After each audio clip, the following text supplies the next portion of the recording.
Sure. I can't hear you. Literally? Oh. Hey, what are we Who's on, going on a 22? quest to stop World War 21. III? Percy Jackson. What page? 334.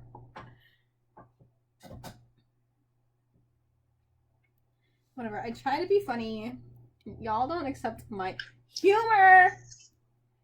Kids who are watching this or listening to this, if you accept my humor, send me a message saying that you accept my humor and you appreciate me and you love my SpongeBob references, and then I will I'll give you a dojo point. I'll give you 5 dojo points. I'm pretty sure the kids hate all their references, even when they know what we're talking about. It's okay. It's okay. As if they like mine and they tell me they like mine, then I'll give them plus 5 dojo points. It's perfectly fine. What does that do for them now? I don't know, but maybe my kids really want to get an award at the end of the year, spoilers, that might be 100% green dojo points the whole year. And they want that award. Can they get negatives now? Yes. For watching this and not telling me I'm funny. Well, apparently during this time, parents could give their kids positive and negative dojo points. Oh, good on them. If you're not doing your chores, Izzy, I I hope don't know how that that works, but that started when this all happened. Yeah. Well, good on them. All right. Grab your book, Teven. Put down Animal Crossing. Now is not the time to save your villagers. Chapter 21. I settle my tabs. It's funny how humans can wrap their mind around things and fit them into their version of reality. Chiron had told me that long ago. As usual, I didn't appreciate his wisdom until much later. According to the LA News, the explosion at the Santa Monica beach had been caused when a crazy kidnapper fired a shotgun at a police car. He accidentally hit a gas main that had ruptured during the earthquake. This crazy kidnapper, aka Ares, was the same man who had abducted me and 2 other adolescents in New York and brought us across country on a 10-day odyssey of terror. Poor little Percy Jackson wasn't an international criminal after all. He'd caused a commotion on that Greyhound bus in New Jersey trying to get away from his captor, and afterwards, witnesses would even swear they had seen the leather-clad man on the bus. Why didn't I remember him before? The crazy man had caused the explosion at the St. Louis Arch. After all, no kid could have done that. A concerned waitress in Denver had seen the man threatening his abductees outside her diner, gotten a friend to take a photo, and notified the police. Finally, brave Percy Jackson, I was beginning to like this kid, had stolen a gun from his captor in Los Angeles and battled him shotgun to rifle on the beach. Police had arrived just in time. But in the spectacular explosion, 5 police cars had been destroyed and the captor had fled. No fatalities had occurred. Percy Jackson and his 2 friends were safely in police custody. The reporters fed us this whole story. We just nodded and acted tearful and exhausted, which wasn't hard, and played victimized kids for the cameras. All I want, I said, choking back my tears, is to see my loving stepfather again. Every time I saw him on TV calling me a delinquent punk, I knew somehow we would be okay. And I know he'll want to reward each and every person in this beautiful city of Los Angeles with a free major appliance from his store. Here's the phone number. The police and reporters were so moved that they passed around the hat and raised money for 3 tickets on the next plane to New York. I knew there was no choice but to fly. I hoped Zeus would cut me some slack considering the circumstances, but it was still hard to force myself on board the flight. Takeoff was a nightmare. Every spot of turbulence was scarier than a Greek monster. I didn't unclench my hands from the armrests. I didn't unclench my hands from the armrests until we touched down safely in LaGuardia. Oh, poor them in LaGuardia. The local press was waiting for us outside security, but we managed to evade them thanks to Annabeth, who lured them away in her invisible Yankees cap, shouting, "They're over by the frozen yogurt! Come on!" Then rejoined us at baggage claim. You cut out, so I didn't know where you were. So I didn't know if you were done. I can say it. You had just cut out. All right, recap. Annabeth led them away, shouting, "They're over by the frozen yogurt! Come on!" Then rejoined us at a baggage claim.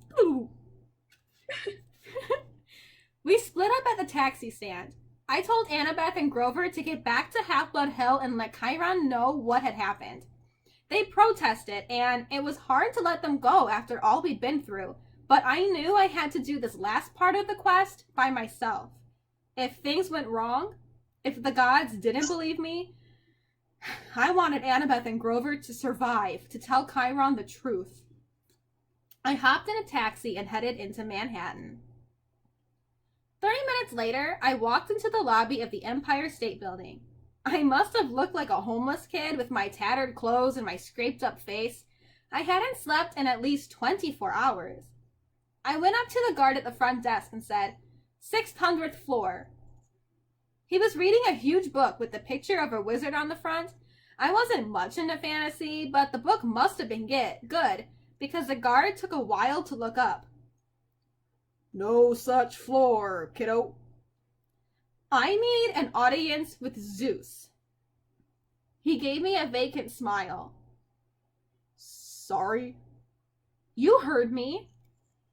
I was about to decide this guy was just a regular mortal, and I'd better run for it before he called the straitjacket patrol when he said, "No appointment, no audience, kiddo. Lord Zeus doesn't see anyone unannounced." "Oh, I think he'll make an exception." I slipped off my backpack and unzipped the top. The guard looked inside at the metal cylinder, not getting what it was for a few seconds. Then his face went pale. "That isn't..." "Yes, it is," I promised. "You want me to take it out and..." No. He scrambled out of his seat, fumbled around his desk for a key card, then handed it to me. "Insert this in the security slot. Make sure nobody else is in the elevator with you." I did as he told me. As soon as the elevator doors closed, I slipped the key into the slot. The card disappeared and a new button appeared on the console, a red one that said 600. I pressed it and waited and waited. Music played. Do you know this song, Teven? Raindrops keep falling on my head. Yeah, perfect. Finally, ding! The door slid open. I stepped out and almost had a heart attack. I was standing on a narrow stone walkway in the middle of the air. Below me was Manhattan from the height of an airplane. In front of me, white marble steps wound up the spine of a cloud into the sky. My eyes followed the stairway to the end, and where my brain just could not accept what I saw. "Look again," my brain said. "We're looking," my eyes insisted. "It's really there." From the top of the clouds rose the decapitated peak of a mountain, its summit covered with snow.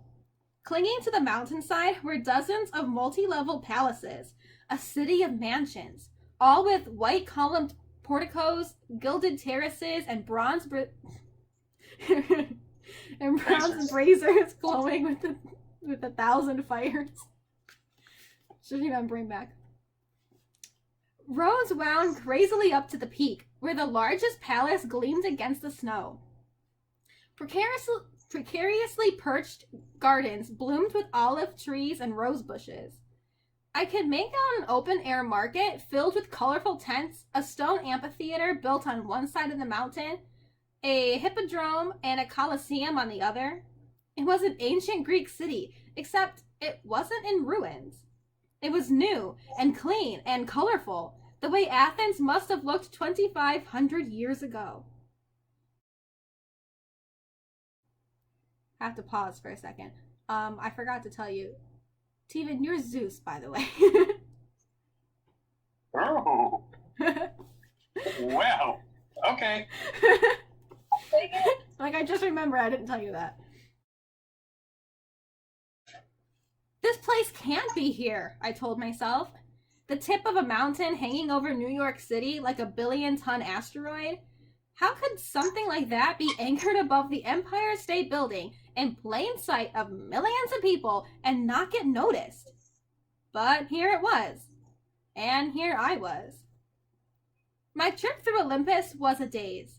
I passed some giggling wood nymphs who threw olives at me from their garden.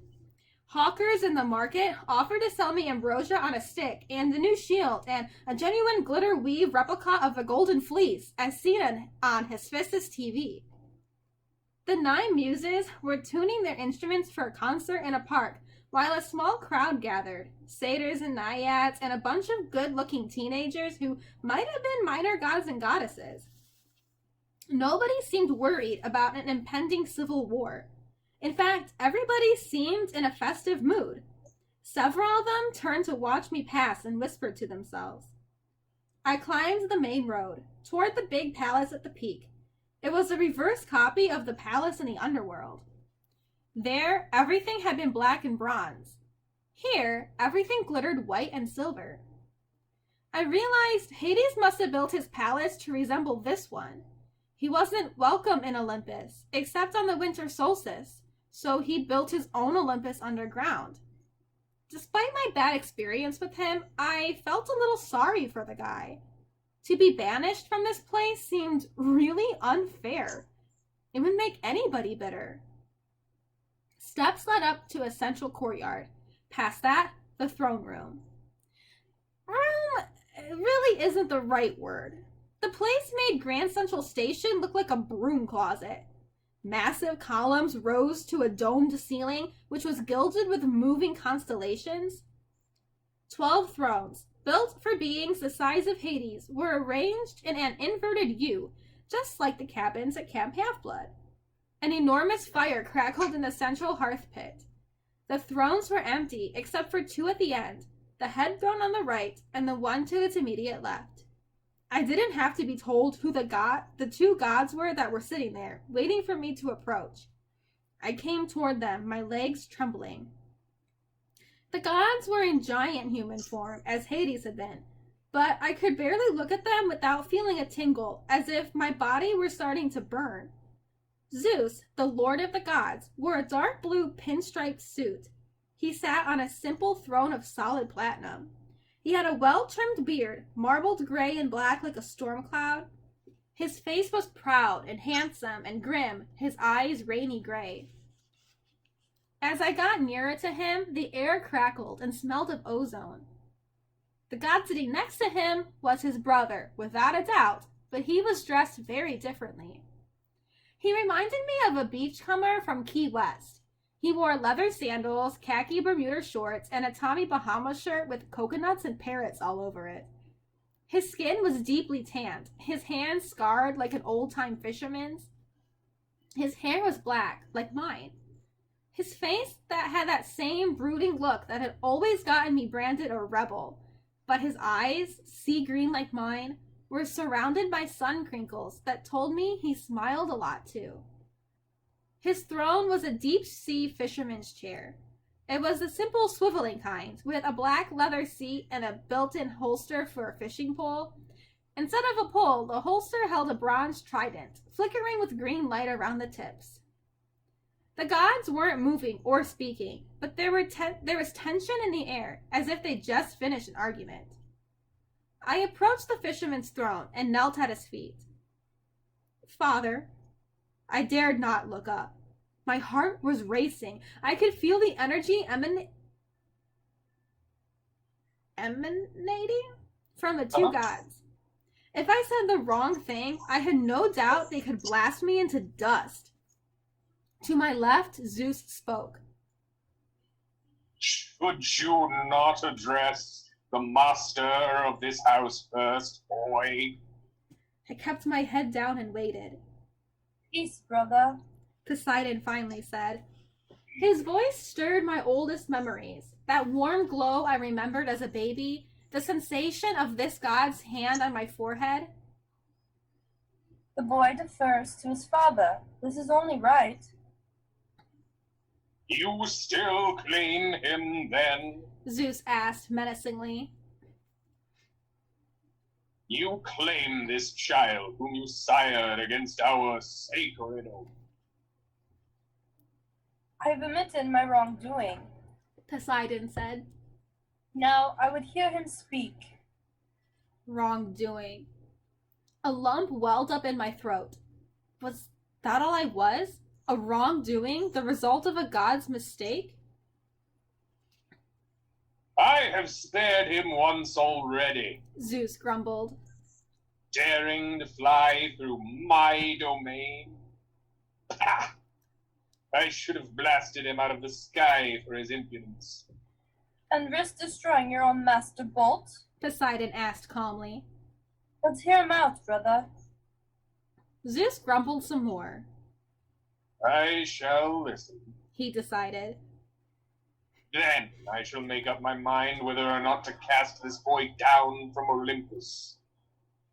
Perseus, Poseidon said. look at me.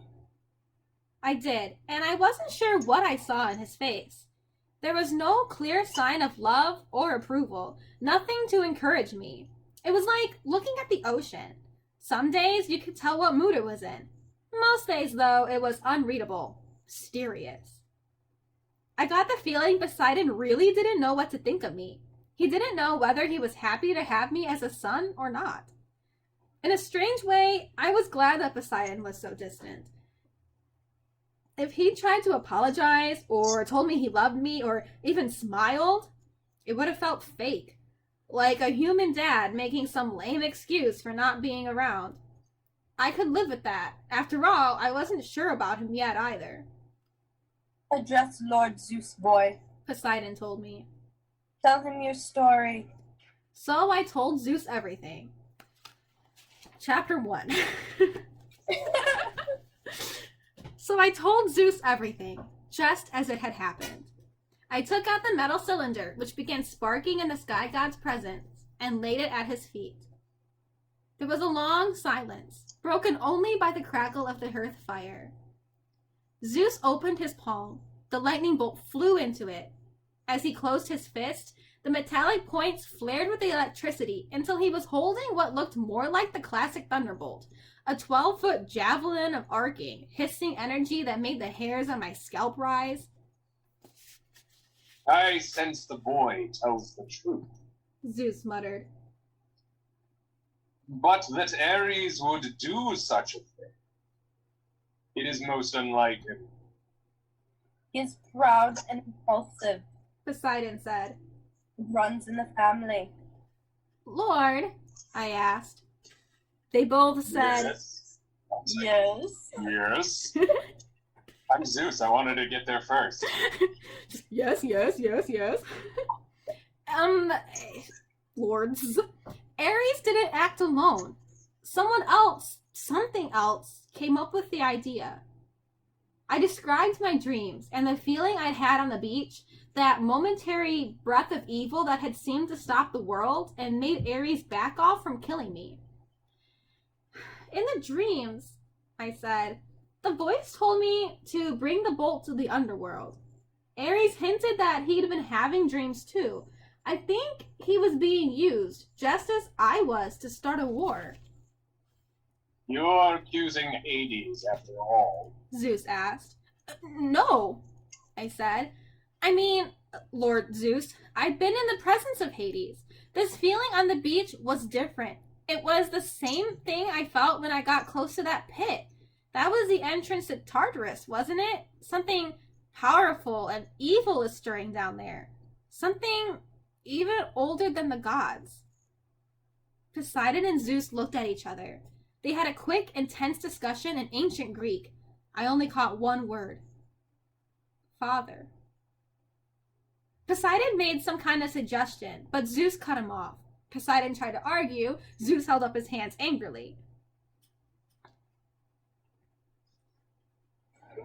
And said, Sorry. We will speak of this no more. He said. I must go personally to purify this thunderbolt in the waters of Lemnos to remove the human taint from its metal. He rose and looked at me. His expression softened just a fraction of a degree. You have done me a service, boy. Few could have accomplished as much. I had help, sir, I said. Grover Underwood and Annabeth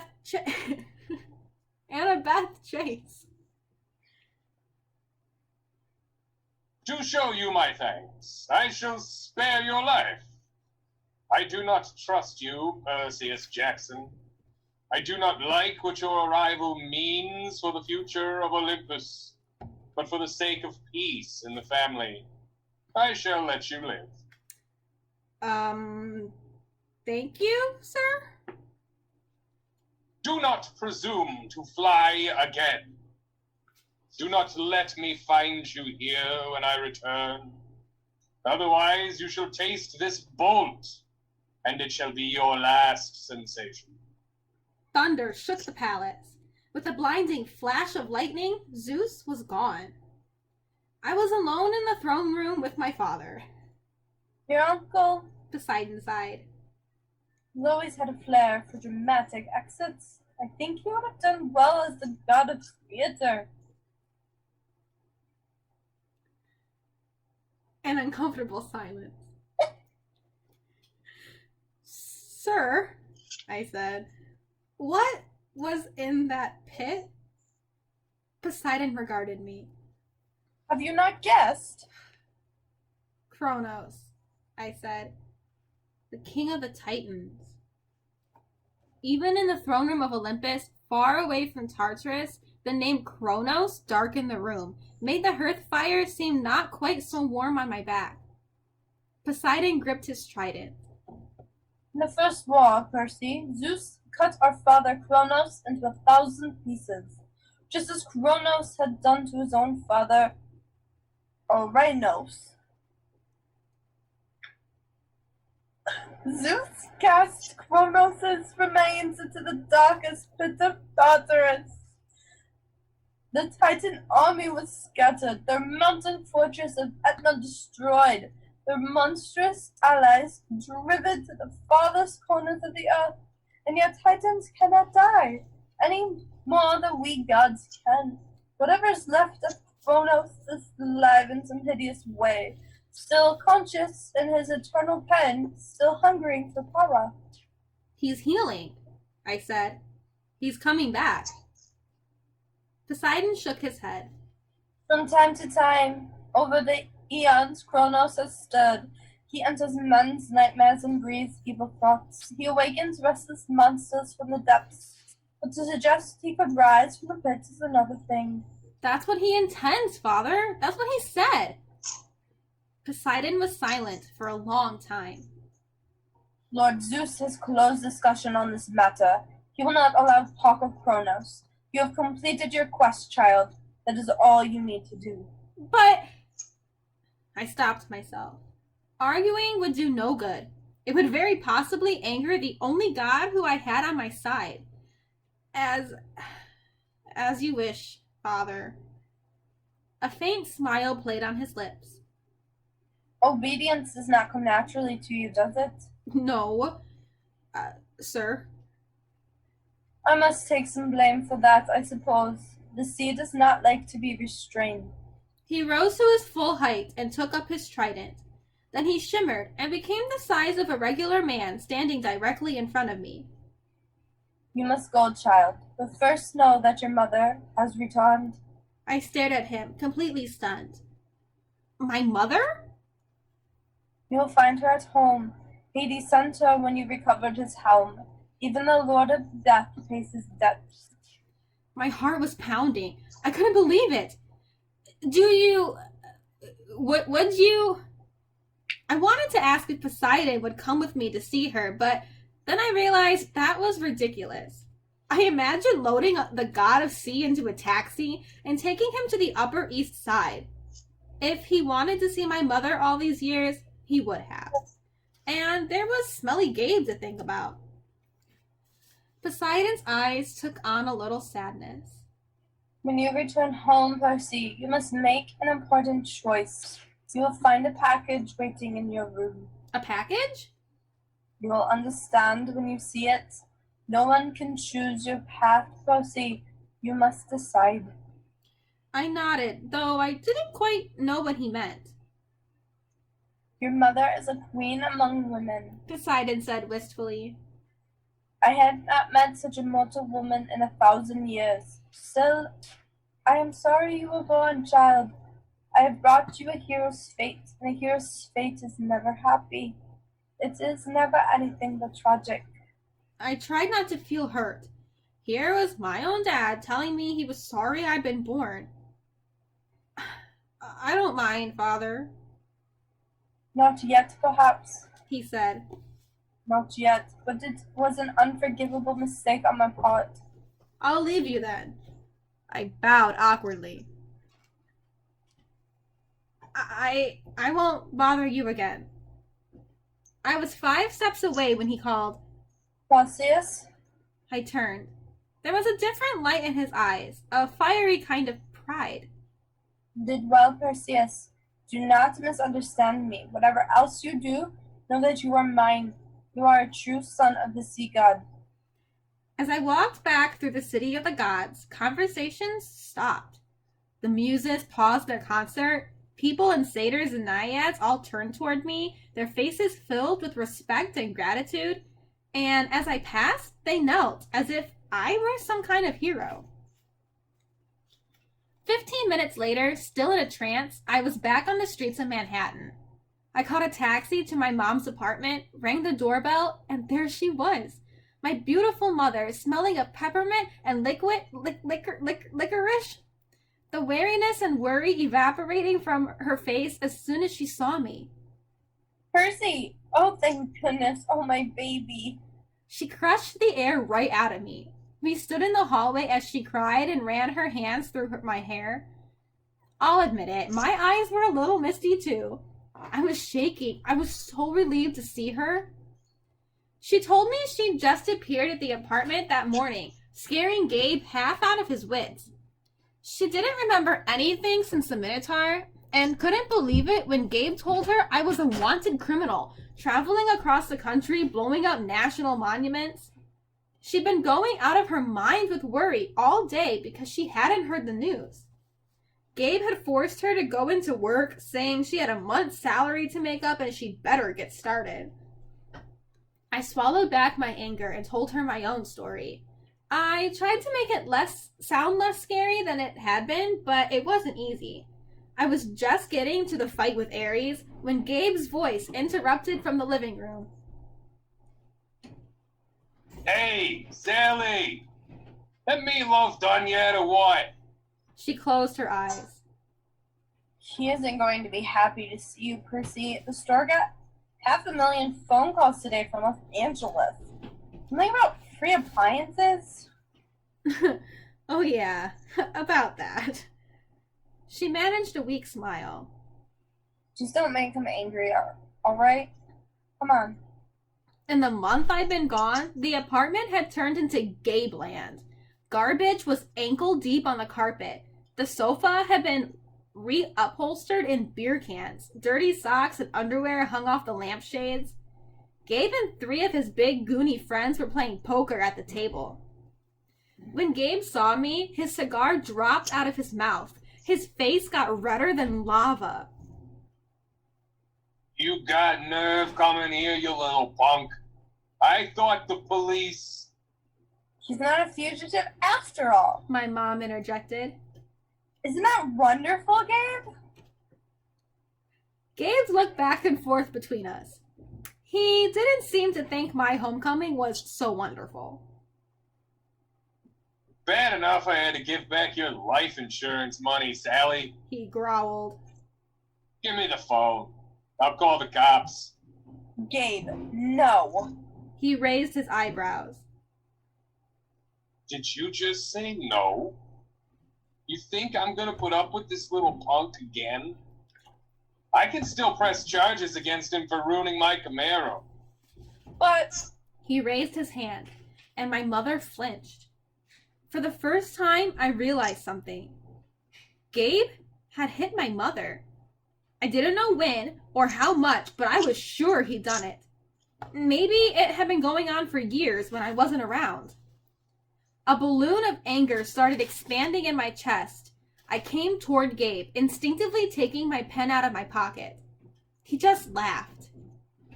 And what, punk? You're gonna write on me? You touch me and you're going to jail forever. You understand? Hey, Gabe, his friend Eddie interrupted. He's just a kid!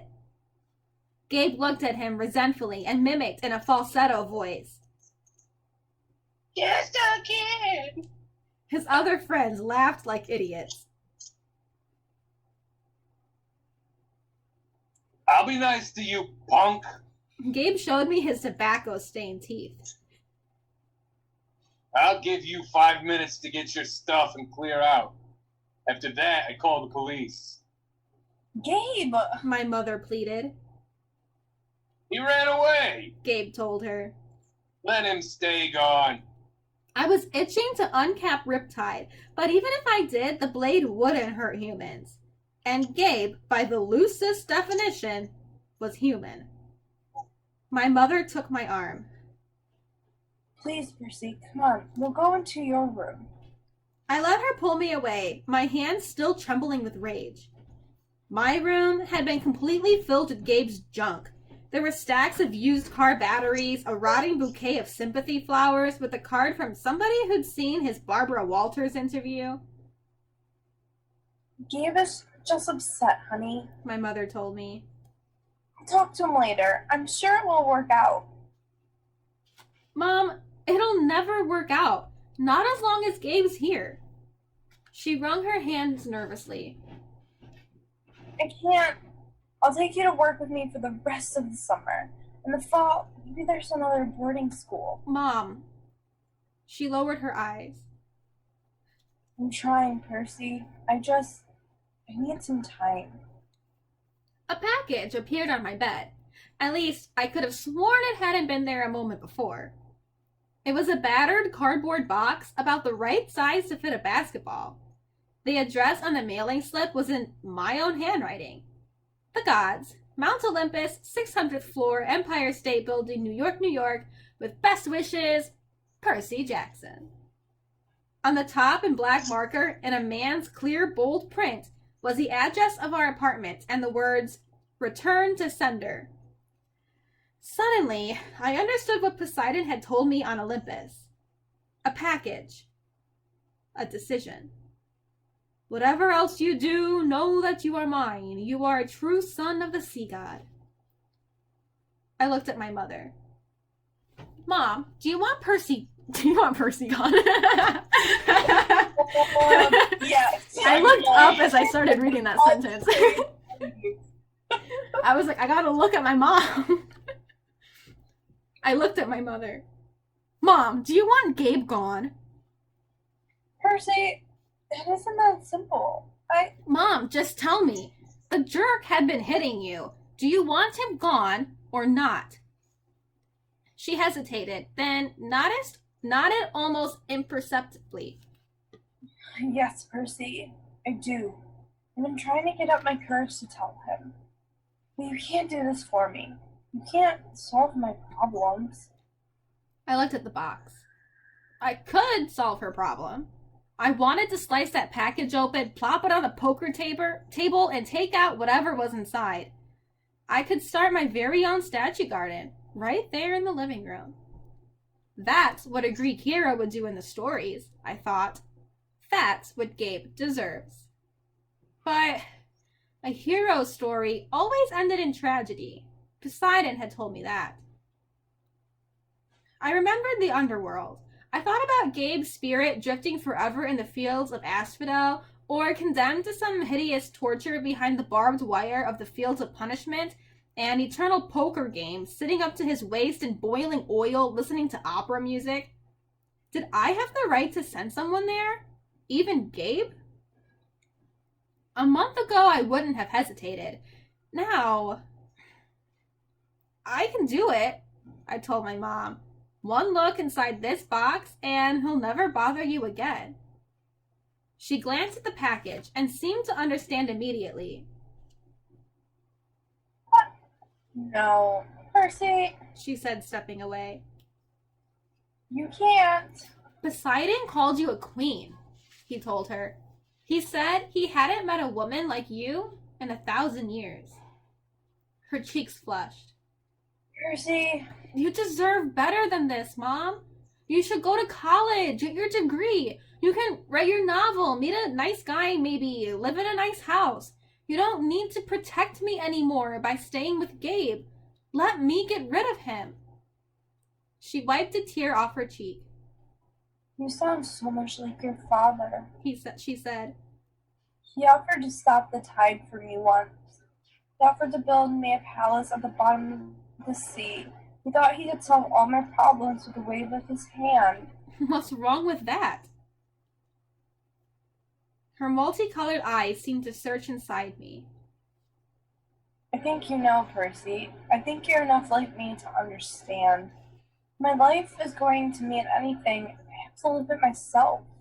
I can't let a god take care of me. Or my son.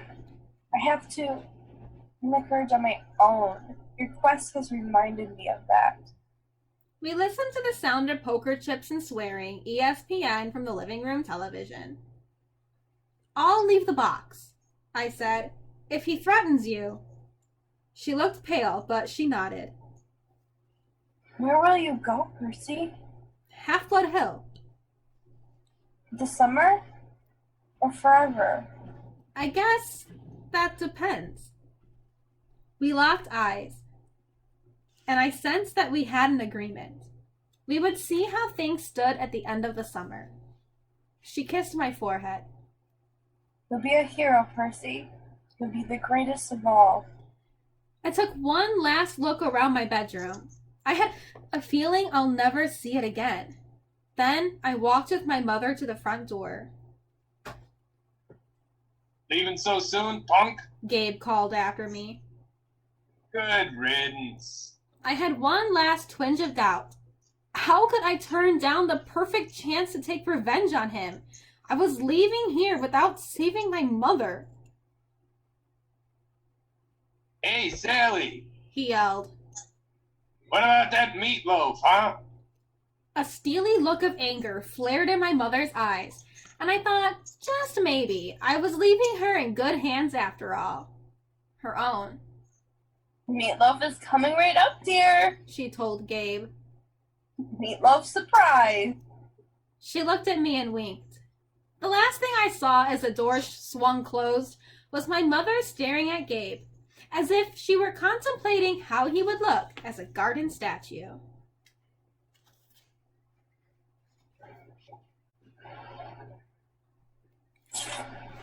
Extra credit, draw what you think Smelly Gabe looks like as a garden statue. And then check him out the window. The window, the second story window. High, low, low, high, we'll chuck it out the window and watch it crack and break into millions of pieces. Rude. Well, not as rude as Smelly Gabe. Smelly Gabe is the true hero of the saga. Smelly Gabe's redemption arc is the one we've been looking for. Ben needs to get one. They said we need a better redemption arc than Zuko in Avatar The Last Airbender. What can we do? Smelly Gabe. Oh, God. As much as I want to keep going with this joke, no one can ever beat the redemption arc of Zuko. You are completely correct. And if you've not seen Avatar The Last Airbender, what are you doing with your life? Now on Netflix. Now on Netflix. Soon to be a Netflix live-action TV show. Coming your way. I mean, I'll watch it, but I'm not, like, super pumped. Well, they tried to make it a live-action movie, and that failed. Yeah, but also Oh, that's Percy awful, Jackson, they tried to make a live-action movie, and that bombed too, and they're making a new live-action series, so... I'm not Fingers holding crossed. that terrible movie against Avatar. I'm just looking at at Netflix's track record for turning animations into live-action movies. I don't know. I'm talking about you, Death Note. Yeah! Avatar, and The I show can't that get I'm it. not allowed to say because it's illegal in my classroom. Even anime is illegal in my classroom. Hearing? Where have you been the whole year? I remember this now. We talked about it outside at the playground. Yeah, it's illegal in my classroom. So you said Death Note, and I said, that's illegal. What do you want from me? I'm just Smelly Gabe.